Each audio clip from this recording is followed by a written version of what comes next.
বাড়িতে মেহমান আসবে বলে আজকে আমার মা দই বানাবে। অনেকেই আমাকে বলেছো আপু তোমার মা কিভাবে দই বানায় সেই ভিডিওটা আমাদের সাথে শেয়ার করো। মা আজকে 11 কেজি দুধ দিয়ে দই বানাবে। প্রথমে দুধগুলো মেপে নিচ্ছে আর এইভাবে মেপে মেপে বড় একটা পাতিলে ঢেলে নিচ্ছে। আর এইভাবে দই পাতা কিন্তু খুবই সহজ, যে কেউ এভাবে দই বানাতে পারবে। আমি সেই ছোট্টবেলা থেকে দেখে আসছি আমার মা এভাবেই দই বানায়, আর এই দইগুলো খেতে কি যে মজা হয়। আপনারা যদি একবার না বানিয়ে খান তাহলে এই মজাটা বুঝতেই পারবেন না। এই ভিডিওটা দেখে আপনারা এখন থেকে খুব সহজেই দই বানাতে পারবে। আগে আমিও পারতাম না, এখন কি যে সহজ লাগে এই পদ্ধতিতে দই বানাতে। আর দইটা খেতেও খুবই মজাদার হয়। এই তো বড় একটা পাতিলে দুধগুলো ঢেলে নিয়েছে। এবার একটা খড়ির সাহায্যে দুধগুলো মেপে নিবে। খড়িটা কিন্তু পরিষ্কার করে ধুয়ে নিয়েছে আগে থেকে। আর এইভাবে খড়িটা ধরে দুধ মেপে নিচ্ছে। খড়িটার যে পর্যন্ত দুধ আছে ওই পর্যন্ত ধরে নিতে হবে। আর এইভাবে যে পর্যন্ত দুধ ছিল হাত দিয়ে চিহ্ন করে নিতে হবে। চিহ্নটা এমন ভাবে বানাতে হবে যেন মুছে না যায়। খড়িটা দিয়ে দুধ মেপে খড়িটা আবার রেখে দিচ্ছে সুন্দর করে। এখন আবার দুধ অনুযায়ী পরিমাপ মতো পানি দিয়ে নিতে হবে। আপনারা যদি 2 কেজি দুধের দই বানান সেখানে 4 কেজি পানি দিবেন, বা এর থেকে একটু কম দিলেও হবে, যেমন 3 কেজি দিলেও হবে। এখানে আমার মা 11 কেজি দুধ নিয়েছে আর পানি দিচ্ছে এখানে 7 কেজি। পানি যত বেশি দিবে দইটা খেতেও কিন্তু তত মজা হবে আর জালটাও অনেক ভালো হবে। এরপর পানি দিয়ে দুধটা ভালো করে জাল করে নিতে হবে। এবার আমার মা দুধটা চুলায় জাল করে নিচ্ছে। অনেকক্ষণ সময় নিয়ে জাল করতে হবে। দুধটা জাল করতে করতে যখন বলক উঠে আসবে তখন দিয়ে দিবে চিনি। আর এখানে পনি 2 কেজি পরিমাণের মতো চিনি দিয়ে দিচ্ছে। আপনারা চাইলে চিনি একটু কম বেশি করেও নিতে পারবেন, কারণ অনেকেই টক দই খেতে পছন্দ করেন, আবার অনেকেই মিষ্টি দই খেতে পছন্দ করেন। তাই চিনিটা একটু কম বেশি করেও দেওয়া যায়। আবার খুব বেশি টকও না, আবার খুব বেশি মিষ্টিও না। আমরা ঠিক সেইভাবেই দই বানাই। সেক্ষেত্রে কেজিতে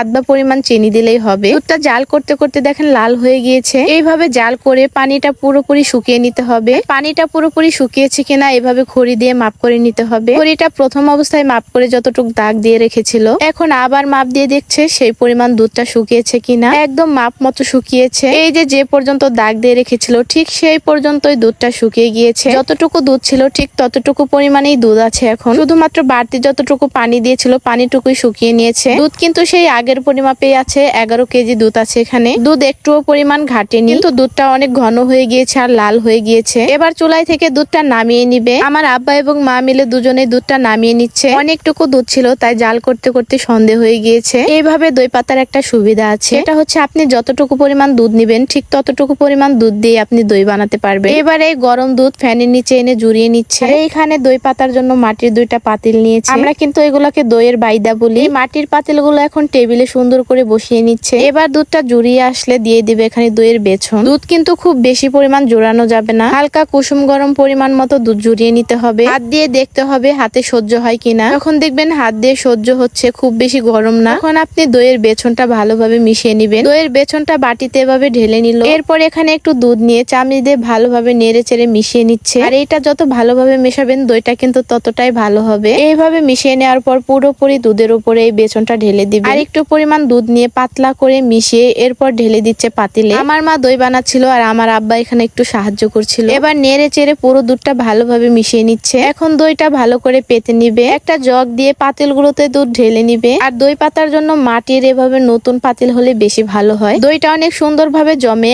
আর মাটির পাতিলের দই খেতে কিন্তু বেশি মজা হয়ে থাকে। তাই আমরা বেশিরভাগ সময় মাটির পাতিলেই পাতি। আসলে দই কিন্তু অনেক ভাবেই বানানো যায়। আপনারা চাইলে দুধ শুকিয়েও দই বানাতে পারবেন, তো আমার মা যেভাবে বানায় সেটাই শুধু আপনাদের সাথে শেয়ার করছি। 2 পাতিলে ঢালার পরেও একটু পরিমাণ বেঁচে গিয়েছে আর ওইটুকু দুধ কাচের গ্লাসে ঢেলে নিচ্ছে। আর এইভাবে দই বানালে কিন্তু কাচের গ্লাসেও দই অনেক ভালো হয়। আমি আমার ছেলেকে তো প্রায় সময়ই এইভাবে কাচের গ্লাসে দই বানিয়ে খাওয়াই, কারণ কাচের গ্লাসে দই বানিয়ে খাওয়ালে অনেক দিন পর্যন্ত খাওয়ানো যায়। অনেকে আবার ভাবতে পারেন দই অনেক হয়তো ময়লা, আসলে এগুলো ময়লা ছিল না। দইটা একটু নিচে লেগে গিয়েছিল, পুড়ে গিয়েছিল, ওইগুলোই হালকা হালকা একটু ভেসে উঠেছে। এরপর সুন্দর একটা ওড়না বিছিয়ে সেখানে কাচের গ্লাস সুন্দরভাবে বসিয়ে নিচ্ছে। আর আমরা বাড়িতে যখন নিজেরা খাওয়ার জন্য দই পাতি তখন কিন্তু এইভাবে কাচের গ্লাসেই দই বানাই। আর এই দইগুলো ফ্রিজে রেখে চামিচ দিয়ে দিয়ে খাই। এবার সবকিছু সুন্দরভাবে বসিয়ে নিয়েছে। গ্লাসের উপরে একটা চামিচ দিয়ে দিচ্ছে যেন চাদরে লেগে না যায় দুধ। এরপর বিছানার একটা চাদর নিয়েছে আর চাদর দিয়ে দুধটা ভালো করে ঢেকে দিবে। যত ভালোভাবে ঢেকে দিবে তত ভালো করেই দই হবে। আমার আব্বা এবং মা মিলে দুজনেই সুন্দর করে ঢেকে দিচ্ছে।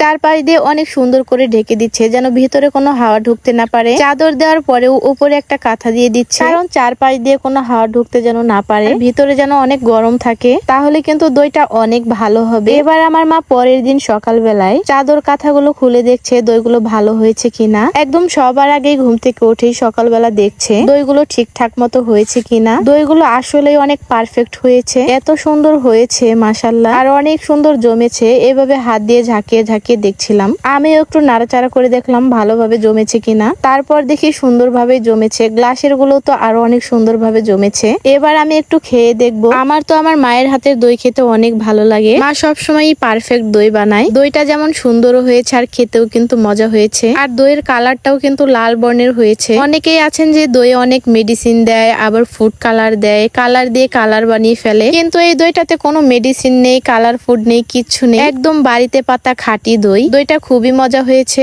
আপনারাও কিন্তু এইভাবে চেষ্টা করবেন, দেখবেন যে অনেক সহজ এইভাবে দই বানানো। এবার আমি গ্লাসের দইটা আপনাদেরকে একটু দেখাই। গ্লাসের দইটা কিন্তু আরো অনেক ভালো হয়েছে, আমি তো গ্লাস উপর করে দেখছিলাম, তারপরেও দইটা পড়ছে না। আর গ্লাসের দইগুলো আমি ফ্রিজে রেখেছিলাম। দুপুর বেলায় অনেক গরমের সময় আমি আমার ছেলেকে এইভাবে গ্লাসের দই খাওয়াই। আমার ছেলে তো এইভাবে গ্লাসের দই অনেক পছন্দ করে খেতে। অনেকে আবার বলেন যে এইভাবে মিষ্টি দই খাওয়ানো ঠিক না, কিন্তু আমার ছেলেকে আমি অন্য কোনো কিছুতেই চিনি দেই না, শুধুমাত্র এই মিষ্টি দইটা পছন্দ করে বলে একটু খাওয়াই। আলহামদুলিল্লাহ, আল্লাহর রহমতে আমার ছেলেটা আজ পর্যন্ত কিছুই হয়নি। আর বাড়িতে পাতা খাঁটি দুধ দিয়ে এইভাবে দই বানানো, যার মধ্যে কোনো কেমিক্যাল নেই, মেডিসিন নেই, এই দইটা খাওয়ালে আল্লাহর রহমতে কিছুই হবে না। আমি তো সেই ছোটবেলা থেকেই খাওয়াই, আর আমি ডক্টরের পরামর্শ নিয়েই খাওয়াই। যাই হোক, আজকে এ পর্যন্তই। সবাই ভালো থাকবেন, সুস্থ থাকবেন, আল্লাহ হাফেজ।